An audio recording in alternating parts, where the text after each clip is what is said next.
Terima kasih Anda masih bersama kami pemirsa. Presiden ke-7 RI Joko Widodo mendukung penuh pembahasan kembali RUU perampasan aset oleh Dewan Perwakilan Rakyat DPR. Jokowi mengaku sudah 3 kali mendorong RUU ini ke DPR saat masih menjabat presiden. Menurutnya RUU ini sangat penting dalam upaya pemberantasan korupsi di tanah air. Pada tahun 2023, pemerintah telah mengirimkan surat kepada DPR untuk segera membahas RUU tersebut.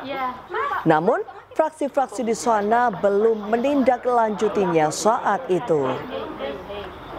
Selamat siang, Mbak. Mendukung penuh dibahasnya kembali rancangan undang-undang perampasan aset, karena ini penting sekali dalam rangka pemberantasan korupsi, sangat penting.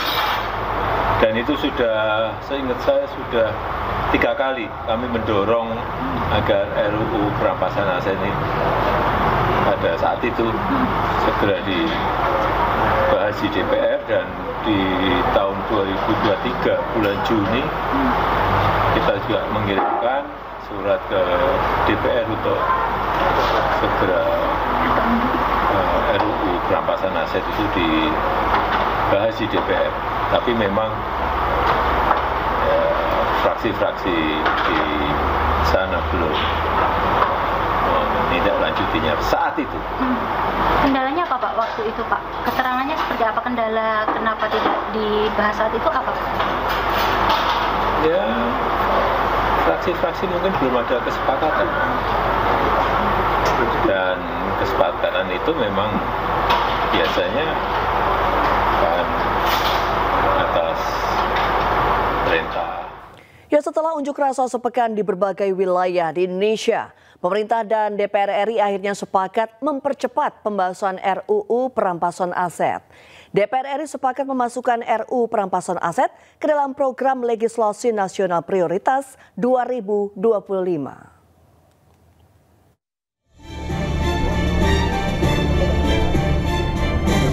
Setelah unjuk rasa di berbagai wilayah di Indonesia dan munculnya tuntutan 17+8, pemerintah dan Badan Legislasi DPR sepakat memasukkan rancangan Undang-Undang Perampasan Aset ke dalam program legislasi nasional atau Prolegnas 2025.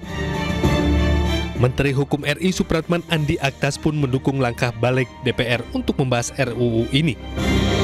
Bahwa insya Allah dalam evaluasi prolegnas yang akan datang, maksudnya sekarang ini itu sudah disepakati akan diinisiasi oleh DPR. Karena itu dari awal juga memang DPR ingin menginisiasi itu, sehingga pemerintah tinggal menunggu hasil penyusunannya, kemudian nanti dikirim, Presiden akan menerbitkan supres. Sementara Ketua Balik DPR Bob Hasan memastikan pembahasan RUU perampasan aset akan mengedepankan partisipasi publik. Seluruh elemen masyarakat bisa memberi masukan ke dalam RUU perampasan aset secara terbuka. Targetnya tahun ini semuanya harus dibereskan, tetapi kemudian kita ini namanya meaningful. Harus memenuhi meaningful partisipasi publik. Meaningful itu adalah yang bermakna. Nah, maknanya adalah apa?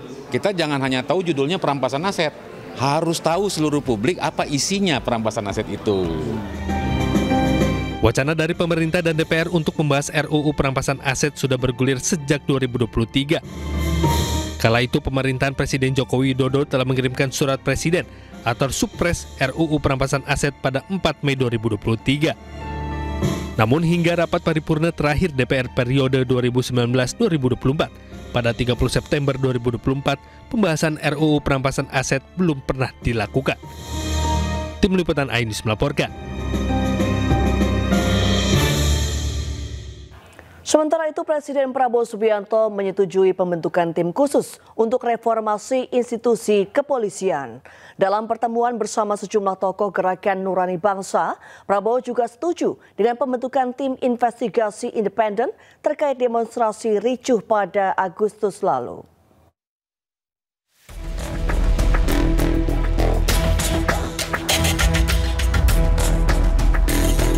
Presiden Prabowo Subianto gelar dialog tertutup selama hampir 3 jam bersama sejumlah tokoh Gerakan Nurani Bangsa di Istana Kepresidenan Jakarta kemarin Kamis. Dalam pertemuan tersebut, Prabowo bersama sejumlah tokoh GNB membahas berbagai isu kebangsaan mulai dari tuntutan masyarakat sipil hingga gagasan pembentukan Komisi Investigasi Independen. Salah satu tuntutan masyarakat sipil yang juga menjadi aspirasi kami dari GNB adalah perlunya dibentuk komisi investigasi independen terkait dengan kejadian Prahara Agustus beberapa waktu yang lalu yang menimbulkan jumlah korban jiwa, korban kekerasan, luka-luka dan seterusnya yang cukup banyak.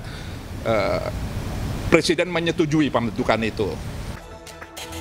Tak hanya itu, dalam pertemuan tersebut, Presiden Prabowo Subianto sambut positif usulan pembentukan tim khusus untuk reformasi institusi kepolisian. Tadi juga disampaikan oleh Gerakan Nurani Bangsa perlunya evaluasi dan reformasi kepolisian yang disambut juga oleh Pak Presiden akan segera membentuk tim atau komisi reformasi kepolisian. Saya kira ini juga atas tuntutan dari masyarakat yang cukup banyak. Terima kasih. Rencananya, ke depannya pertemuan seperti ini akan digelar secara rutin sebagai sarana memperkuat komunikasi dan kebersamaan antar elemen bangsa. Tim Liputan iNews melaporkan. Sementara itu, pengamat kepolisian dari Institute for Security and Strategic Studies atau ISS, Bambang Rukminto, menilai pembentukan tim reformasi Polri tidak boleh berhenti pada kepentingan pergantian Kapolri. Namun lebih dibutuhkan dalam reformasi kepolisian adalah membangun sistem yang baik, transparan, dan profesional. Di kepolisian itu adalah hal yang sangat penting dan harus dilakukan sesuai dengan harapan masyarakat. Pembentukan tim reformasi oleh Presiden yang diusulkan oleh Gerakan Nurani Bangsa ini juga harus didorong, tetapi skema maupun arah dari tim reformasi Polri ini yang harus dikaji lebih matang, karena kalau hanya sekedar reformasi ini hanya sekedar diartikan secara sempit hanya untuk mengganti kepemimpinan Jenderal Listio Sigit sebagai Kapolri, ini tentu sangat terlalu kecil, karena yang dibutuhkan dalam reformasi kepolisian ini bukan hanya sekedar pergantian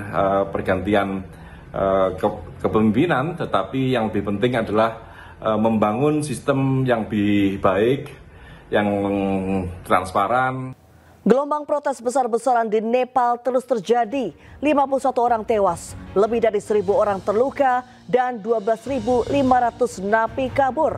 Informasi selengkapnya akan kami hadirkan usai jeda.